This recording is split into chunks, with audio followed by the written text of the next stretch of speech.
All right, good afternoon. It's time to talk about this guy right here. Drake Jackson, the 49ers top pick in this past 2022 draft. They didn't have a first rounder. They had that number 61 pick late in the second round, and they went ahead and they acquired a player who, at around this point last year, a lot of people thought would be a first rounder. Some people thought Drake Jackson would go in the top 10, but then the 2022 season happened. USC just had a mess of a coaching staff. They were playing Drake out of position. They had him playing another year at a lower weight than what should have been the case for him, because he's a freak at 270 pounds, and that's what I'm going to be talking about in this video. They had him at a linebacker role where he had to cover guys, and let's be honest right now. Drake Jackson is a pass rusher, and Kris Kocurek has himself another pass rusher in Drake Jackson. The 49ers are going to use him opposite Nick Bosa. They're going to want him to be around 265, maybe even 270 pounds. He could really work against blockers in the run game that way.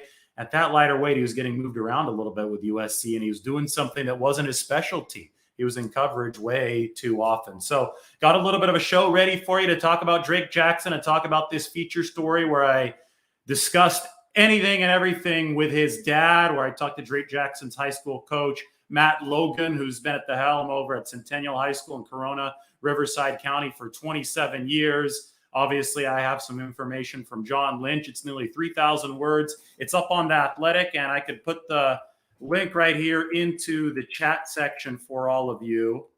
It's only $1 a month right now, as you can probably see there at the bottom of that screen grab. It's $1 a month for this big piece on Drake Jackson. Just scrolling through very briefly, you could see the Ronnie Lott tweet in there. There you go. Drake, when he was 4 years old. Dennis Jackson, his dad, trains, just out of the good of his heart, trains a lot of players, a lot of Drake's teammates, and a lot of players in Southern California. Tanner McKee, who's the quarterback at Stanford, was Drake's high school teammate at Centennial Corona. He works with Dennis Jackson. Seguno Luby, who's with the 49ers now, undrafted free agent, also Drake Jackson's teammate at Centennial Corona, San Diego State, fast linebacker, 4.45. He credits Dennis Jackson with turning him on to being able to be on that fast track to the actual National Football League. I mean, there's so many cool connections with Drake Jackson's development in the National Football League. There's Dennis and there's Drake, and I'm going to play the Dennis Jackson interview in a little bit at the end of this live. All of these cool connections have added up into this amazing story. So for $1 a month, you get all that good stuff and more. This is just one story, but this is my biggest draft profile piece. And of course, I wanted to make the biggest one on the 49ers' highest pick, Drake Jackson. The dude is an athletic freak. Case in point is right here. Dennis just sent me these videos. This is Drake Jackson at USC. This is a couple years ago at about, 255 pounds probably then. Doing stuff at 255 pounder probably should not have the capability of doing. So the strength here is absurd. We've seen the backflip videos. We're going to see a couple more of those acrobatic videos. This is Drake Jackson, I think in the same summer, jumping over some hurdles. Again, remember, 250 plus. Look at that bounce. And that bounce, this is at a heavier weight right here. This is at about 270. He started these flips on trampolines, and then he was able to move from trampolines to the sand at the beach in Southern California. And then beyond that, Drake Jackson was able to move to the actual football field. You talk about Richie James being able to do backflips on the field in celebration of the 49ers win. That happened many times in recent seasons. Well, Richie James is 180, 185 pounds. Drake Jackson, he was doing these flips at 275. And he says that 265, 270, that's going to be the happy playing weight. So Kris Kocurek has a ton of moldable clay to work with on the 49ers defensive line. In fact, the 49ers have 17 defensive linemen currently on the 90-man roster. It is the engine of this team. Strength in numbers is how the 49ers win along the defensive line. Kyle Shanahan even said those exact words this offseason. It's fitting because the Warriors play game one of the Western Conference Finals tonight. And, of course, strength in numbers was their big thing back when they won their first title just a few seasons ago. But that's how the 49ers defensive line works. It works in waves, and it works with moldable clay for Kris Kocurek because he's one of the best defensive line coaches in the game.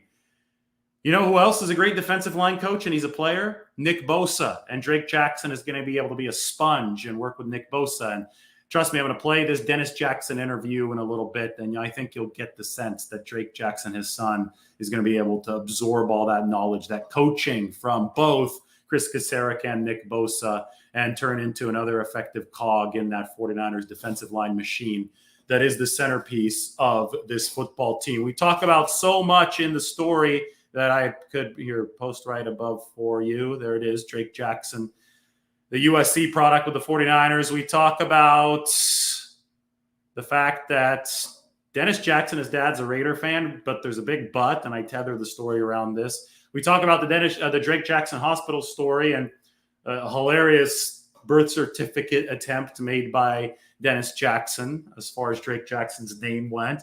We talk about the backflips, of course, and the origin of all that. We talk about Drake Jackson's time at developing at Centennial High School in Corona. And, of course, we talk about the USC position switch. And this is a big deal because a lot of people, there was a question. I think it was a good question, too, from a regular viewer. This came from James Collins.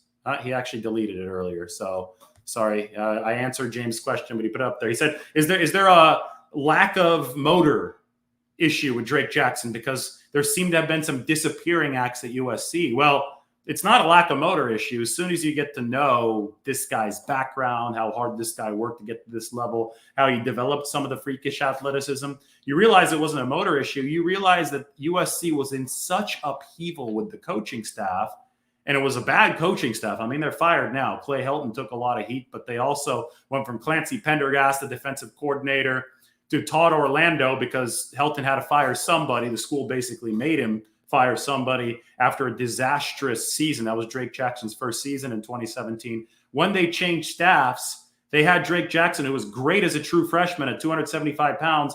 They had him move to that linebacker role where he had to cover people, and they asked him to cut over 20 pounds. Then he had an illness before his most recent season. It was the 2019 season that saw Pendergast and Todd Orlando replaced Pendergast, not 2017. It was 2019. So Jackson was there 2019, 2020, 2021. 2019, he played at 275, was great, wasn't getting moved around, watched the tape, was good against the run, could rush the passer. But in 2020, new defensive coordinator, they wanted him at that cover linebacker role because they saw the athleticism and they figured, we have to use that in coverage, where I think that Kris Kocurek is going to see that athleticism and he's going to tell the 49ers, we're using this to rush the passer. And don't worry, John Lynch and Kyle Shanahan have already determined that. But they had him lose weight. Jackson started getting moved around in the run game.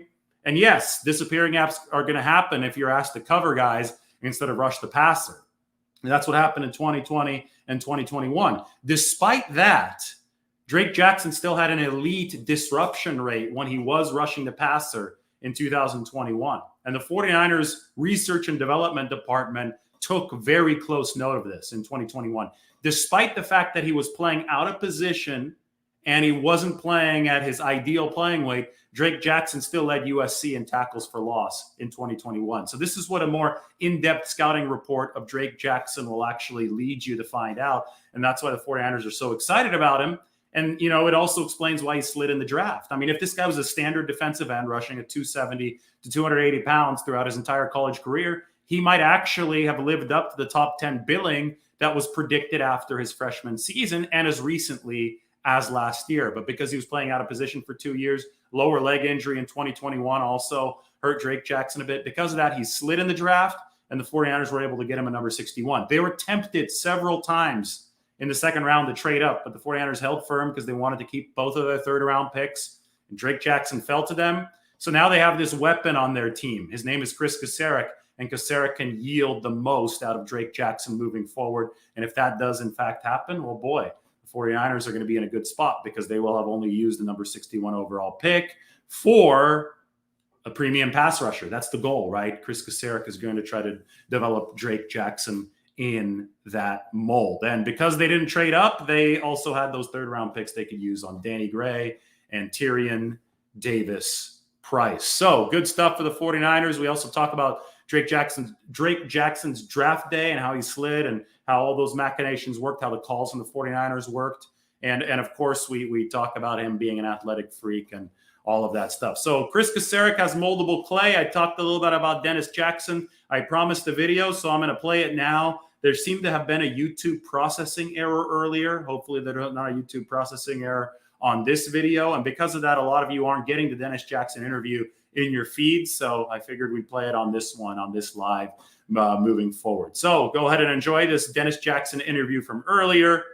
Everybody like and subscribe to the channel, and we'll all talk to you right after this one plays. Everybody take care. Live again, and this time we got the article on new 49ers defensive end. Drake Jackson just came out. You guys can check it out on The Athletic. I'll put that link over in the chat section, then in the comment section. But one of the stars of the show is Drake's dad, Dennis Jackson, and he joins us today. Dennis, how you doing, man? Pretty good, man. How are you? I'm doing great. It's been fun to, just do some research into Drake and, just your story, which is, I think, really inspiring. One that's going to have a nice fitting conclusion this year. And well, I mean, it's just the start, just Drake's rookie season. But the second to last game, right, is against your team, the Raiders, this year. So I think that we both got a little bit of a kick out of that. But first, what's it been like, man, over the past, 2 weeks? A dream realized for your son, for you as well. Is it all kind of just starting to settle down for you, or is it still moving at 100 miles an hour? Nah, it's still moving at 100 miles, man. I'm still on cloud 9 right now, man. It's just it's an exciting experience right now. Like I said, my son calls me in all the time, and he's like, "Dad, man, this is crazy." And I'm like, "Man, this is a blessing, man. This is how we dreamed it up, and it's coming true." You know what I mean? So the picture I just put up on the screen, that is you and Drake when he was, 10 years old there? He's about 10 years old. We just won the Snooper Bowl. It was in Snoop Dogg's football league. Oh, awesome. Is that down in Long Beach? No, yeah, this actual picture was in Long Beach. We did it. It was the Vet Stadium in Long Beach, but he played for the Compton Vikings, so. Sweet. That's Snoop Dogg's football league. I mean, it doesn't get any more of that LA area than that, right? I mean, the cool thing is that Drake was born in LA. He goes obviously to USC. That's something that you wanted your whole life because you're such a big SC fan. Oh, yes. Yes, I opened the story with this, and the story is up on the screen right here. Could you tell our viewers about the hospital story in LA? Because I think that's just so cool. He shows up at the hospital, they give you the birth certificate, and what do you write on that birth certificate? So they didn't actually let me write it yet, but I was telling them what I wanted to put on there, and they was like, that's kind of too long. So I had to settle for Drake Jackson. I'm like, okay. But I wanted to put on there Drake Jackson from University of Southern California, starting linebacker, coming in at 260. And he ended up being a starting outside linebacker, somewhere between his whole career, somewhere between 250, 270, yep. Right? So it's completely prophetic. You were on top of predicting that one, or you got what you wanted. But I mean, let's not pretend that this was easy, right? That there was hard work. This was it wasn't easy at all. Like the story said, man. At one point, he wasn't the size that I thought he was going to be. So I was like, I don't think he's going to be an SC kid. As a dad and a coach, sometimes you have to be realistic. You know what I mean? And I was like, maybe he's a Mountain West type of kid. So. But it started with this. This is 4 years old? Yeah, 4 years old. So don't nobody get mad. I didn't make him start weights. So he seen me lifting weights and he started weights. So, I mean, it came to him like naturally. And when we talk about stuff coming to him naturally, it's that athleticism. I thought one of the funniest quotes from you in the article, Dennis, was, you're talking about, I'm asking you about the backflips and the, just the crazy stuff that Drake is doing, even though he weighs 270 plus pounds. And somebody asked you, I think, when he started doing that, did you teach him that? And you're like, definitely didn't. This came out of nowhere, huh? And sometimes it'd be the first time me seeing the stuff too. And I'll be like, man, I didn't teach him that, man. That's crazy. I'm pulling up one of the videos here from USC. Now, this is the one that Ronnie Lott retweeted, which is really cool. We're going to get to, that in a second. Let me pop this up onto the screen. You have Drake as a freshman at USC, 275 pounds, and he does this. I mean, what? I could watch that forever. It's crazy. So the first time you saw was what? That's sometime late in high school, maybe early in high school. So yeah, like early high school, he did it at the beach. I'll find that for you though. But he did it at the beach, and I was like, wow. He's like, Dad, watch me flip. And I'm like, bro, don't do that, don't do that. And he's like, well, I do it, I'm just gonna fall in the water. So I was like, okay. So when he did it was like incredible. But I told him, I said, man, you know how more explosive that was that you did it off the beach than regular, because sand gives away, you know what I mean? So after that, he was like a gymnast after that. Yeah, well, I mean, he talked about, when I asked him about it at the 49ers facility on Friday, he talked about the different levels of comfort that he had to go through, right? So trampoline to the beach, and then once he gets to that mental barrier to the actual football field, there you go. With Drake, he got through the mental barrier, and now, I mean, I told you when I interviewed you for the first time about this, Richie James, former 49ers receiver, used to backflip on the field, but he's 180. It's a little bit different. Right, when you're 270. Now, here, this is the tweet that you were talking about when we talked. Ronnie Lott retweeted it. And so, what we're texting about, I think it's super cool with Ronnie Lott. This is like a convergence for you, and I'll explain to our viewers. You're a Raider fan. Maybe you were a Raider fan. Probably still are a Raider fan. We'll say you still are a Raider fan for now. But obviously, you're now a 49er fan as well with Drake Jackson. And Ronnie Lott is not only a former 49er and former Raider, but also a former USC Trojan. And we could see your shirt right there. So what did that mean when you saw Ronnie Lott notice your son? Oh man, that was amazing. I have the tweet. I screenshot it too, so I have it in my repertoire as well. Ronnie Lott, I mean, I'm sure I haven't seen all too much of his USC tape, but obviously I'm very, very familiar with all that he did in the NFL, the mentality that he brought to the game, right? That hard-nosed mentality. Is that something that, as a big USC fan trying to raise Drake to be a Trojan, is Ronnie Lott somebody that you would put on and be like, hey, this is the legacy that you kind of want to follow?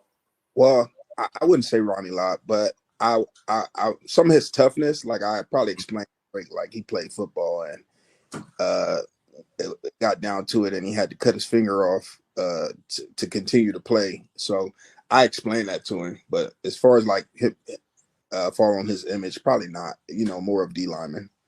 Yeah, and as far as D linemen go, you're a former D lineman. Yes, sir. You played at Missouri Western State. You tried out for the Raiders. Yep. I guess that's how you wanted Drake to follow your mold. At what point, at what age did you realize that Drake would be big enough to play at that position? And, you told me the story of when he was 10 years old, you're doing D-line drills with him. So I'm guessing it was early, but how cool was it to have him follow in your footsteps positionally? It was probably earlier than that. I probably had him going down that hut at about maybe like 1 or 2, and he would get a little stance, and then like you say hut, and he'd go and he'd run around in circles. So, but it was probably earlier than that. But I taught him. I tried to teach him a little bit at every position, but I kind of figured he would be a D line because he was just big. He's always just big, In youth ball, he always was just the biggest kid. Let me tell you a story. It's so crazy. We're at a game, and this guy, he's at the end of the game, and he's about 7 years old, and the guy goes, "There's no way number 99 is 7 years old," and he's telling some other guy, and he's like, "Yeah, man, those kids were too big. They were just too big," and the guy goes, and I start laughing. He says, "See, look, this guy knows. He knows." And then he says, "You think number 99 was 7 years old?" And I go, "Yeah." He says, Nah, no way. I said, "Nah, I got his birth certificate. I'm his dad." And then he looks at me and he goes, "Okay, now I can see it." I can see it now. And too bad that birth certificate didn't have USC starting linebacker 260. Oh, I know. I wish it could add on. That's what you wanted it for, right? Those Yep. situations right there. Oh, that's too good. You know, when Drake was 10, you said you're doing the D-line drills in the room, and it caught you off guard. He pushed you, and he just had that strength in him that you didn't think a 10-year-old could have, and he kind of sent you not flying, but he pushed you back pretty good, right? He pushed me into the bed pretty hard, and I was like, "Whoa, hey!" I said, "There's no way. The way you just pushed me, there's no way no kid should be able to get in front of you and do any. I mean, without flying back like this." And ever since then, he was just like, just amazing. I have I got some YouTube videos and stuff too of him like playing at youth, and he was just a dominant kid. And then he went to a dominant high school program, went to Centennial in Corona, out in Riverside County in California. Matt Logan, the head coach there for 27 years. That he's just the resume there of that school and what they've done is so impressive. With Matt Logan was telling me, Dennis, that he's blown away by you, that you just take, a lot of these athletes, high school athletes with dreams, and basically you guys do a lot of training in your backyard. Maybe you go to the beach. What does it mean to you to kind of give back, to the youth? Obviously, Drake trained with you, but so many of his friends probably, I'm sure, got some work in. What does it mean to you to provide that kind of service and allow these kids to realize their football dream? Well, it's crazy that he shared that story with you, but I had a coach come to me in college, and he was like, "What school do you play for?" I'm like, huh? And he was like, "It was actually a weightlifting class," and he goes, his name is Lalo Mendoza, and he goes, what team you play for? I was like, I don't play for a team. And he goes, you don't play football? And I was like, no. And he goes, guess what? I go, what? He says, you're going to play for me. And I was like, and ever since then, I played football. And which was crazy. I didn't play Pop Warner. I never played youth ball or nothing. My first football experience was junior college. So I would say that changed my life, as far as just loving football. Like, I really love football. And I kind of think like, by him putting it to me like that, it showed me that someone cared. So I think I have that same feeling for kids, Yeah, and that's, Matt said that, and he said, I think that's where it comes from. This is Dennis's way of giving back. And you think back, and if that coach doesn't walk up to you on campus, stuff is not only different for you, right? But it's different for Drake. Exactly. It's like this domino effect. So Drake being drafted to the National Football League by the 49ers, you can trace back a long way to stuff like that. It's this kind of spirit of giving that happens, and now you're giving more. So, well, what are your best memories of him? Another crazy thing, what's really crazy, another kid, he just got he was a preferred guy, Segun Lubier. Yeah. He's with 49ers too. But yeah, like, I call the kid and I go, congratulations. He go, coach, no, it's all because of you. He said, I've never worked this hard in my life until I start working out with you. And then he's like, you got me an agent, and look where I'm at now. So, I mean, those things like those type of things like that bring tears to my eyes. You know what I mean? That's awesome. That's something I didn't know yet, because I talked to Matt Logan, Corona's Centennial's coach over there in Corona, about Segun Olubi, who's an undrafted free agent linebacker with the 49ers. I knew he was Drake's teammate, but the fact that he was one of the guys working with you makes that story even better. Let's just tell people a little bit about Segun. Coach Logan told me that he started more as a basketball player at Centennial, and then he figured out he's not going to be 6'6", 6'7", or taller than that. And at 6'1" and 6'2", football might be the better path. The guy runs a 4.45 40. He's a linebacker, remember? So this is impressive. But his journey to get to the 49ers was wild. I think first he went to an NAIA school. Then he went to Saddleback Junior College back in California. Then he went D2. And then he finally went to San Diego State. So to me, I don't know him yet, but to me, it sounds like this is a hardworking, resilient player. Really, really hardworking kid, man. Like you said, he started off at College of Idaho, then he went to Saddleback, then went Division II, then he walked on to San Diego State and got a full scholarship. And look where he's at today. So it's a blessing. Well, he's where your son's at. I mean, how often do you see two guys from the same high school enter the same NFL team, you know, in the same like rookie class? Yeah. I think that's movie kind of stuff. I think it's really cool. And I was looking back at their games at Centennial, and it seems like there was some fun times in high school. Jackson. That game against IMG that you told me about, they actually lost that one. That was Drake's sophomore year, his first start playing against Evan Neal. And but I looked up the score. It was 50-49. IMG won. That seems like it might have been one of the crazier high school games ever. They actually went for 2 for the win, and they won.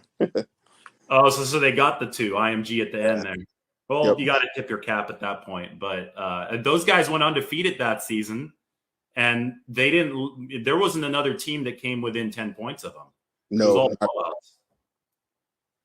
Who was the quarterback at Centennial? Was that Tanner McKee? Was the quarterback? He's a starting quarterback at Stanford. At Stanford, yeah. Also one of the guys he trains with me as well. So I feel pretty good. It's funny because he goes, "Coach, I need to do whatever it takes because I'm gonna have Drake and Corey on my butt this year, so I need to get stronger or whatever." So he works out with me every now and then too. So that's awesome. No, we'll have to revisit this and go through some of the guys that are working out with you, because between Tanner now, I mean, he's going to be a pretty high draft pick, I think, next year.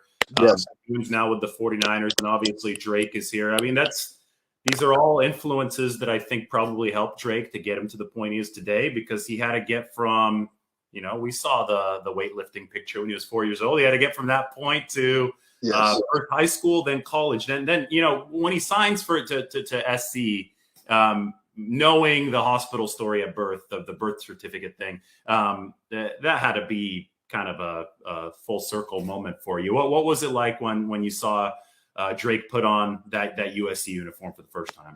Oh man, it's crazy because so the craziest things, because like, say for instance, on college trips, every kid puts on the uniform for different teams, right? Pictures in it, and we would go to SC all the time, and he never put on the uniform. He tried it on, and so I was like, Drake, try on the uniform. Oh, not yet, Dad. They said not today. I was like, oh man, So I was like, just put the jersey on at least. No, not today. And then we took an official visit, and he put the jersey on, and I'm like, well, this is it. You know what I mean? But the part that really was more intriguing to me was when he picked schools. It came down to ASU and SC, and he just kept wavering there. Like, we were supposed to be on the show that morning. So the night before, we did 2 takes. He did an ASU take and he did a SC take.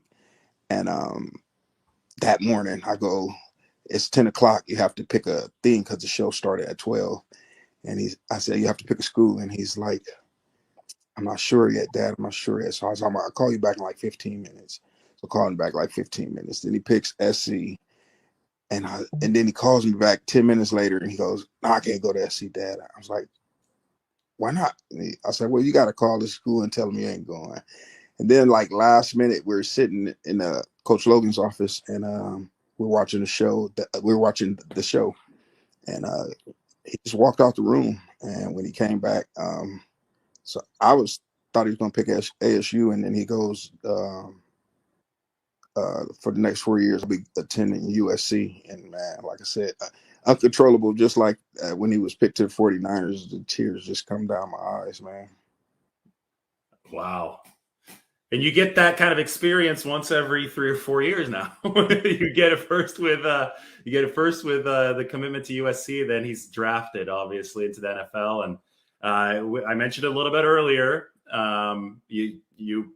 Coach Logan and all those guys have the inside joke with you, like, what if he doesn't get drafted to the Raiders? Because you've been a Raiders fan here for a really long time. He doesn't get drafted to the Raiders, and they play the Raiders on New Year's Day. So how are you going to handle that? Are you going to be a fan of both teams until then, or and how does the fan allegiance, the jersey allegiance, work in this situation? So, like I said, I guess I'm gonna have 2 teams for now, right? And I'll wear the 49er jersey until January 1st.